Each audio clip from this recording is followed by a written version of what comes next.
Seorang pria yang diduga Hakim Wahyu Iman Santoso direkam diam-diam oleh wanita di sebuah ruangan.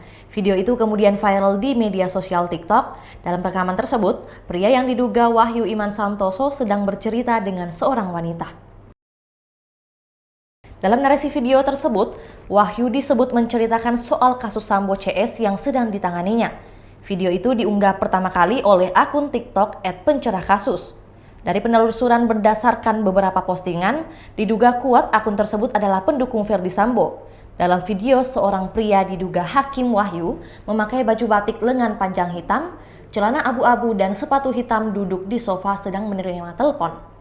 Sedangkan perekam duduk di depan pria tersebut. Setelah menelpon, terlihat pria itu melanjutkan diskusi dengan seorang wanita yang ada di depannya. Terdengar penjelasan pria tersebut yang membahas soal kasus Ferdy Sambo. Bukan, masalahnya dia nggak masuk akal banget, dia nembak pakai pistol Joshua, tapi nggak apa-apa, sah-sah saja. Saya nggak akan pressure dia harus ngaku, saya nggak butuh pengakuan, kata pria yang diduga Hakim Wahyu dikutip dari video Selasa 3 Januari 2023. Lalu, pria itu melanjutkan omongannya lagi bahwa majelis hakim yang menangani perkara tersebut tidak membutuhkan pengakuan dari terdakwa Ferdy Sambo. Saya nggak butuh pengakuan, kita bisa menilai sendiri, silakan saja saya bilang mau buat kayak gitu. Kemarin tuh sebenarnya mulut saya sudah gatel, tapi saya diamin aja. Lanjut pria diduga Hakim Wahyu disambut tertawa wanita tersebut. Dikonfirmasi, pejabat Humas Pengadilan Negeri Jakarta Selatan, Juyamto, angkat bicara mengenai video yang viral tersebut. Dia menyebut belum bisa memastikan apakah video tersebut benar atau tidak. Dari komentar netizen di akun itu, banyak yang menduga jika itu skenario kubu Ferdy Sambo yang mencoba menyerang Hakim Wahyu.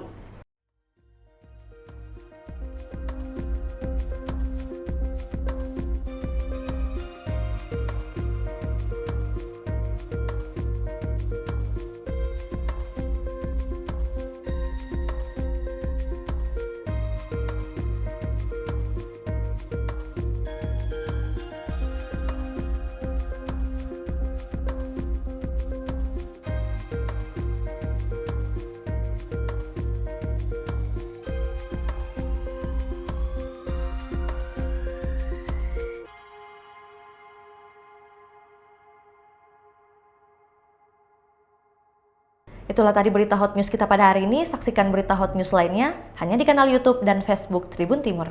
Terima kasih sudah nonton. Jangan lupa like, subscribe, dan share ya.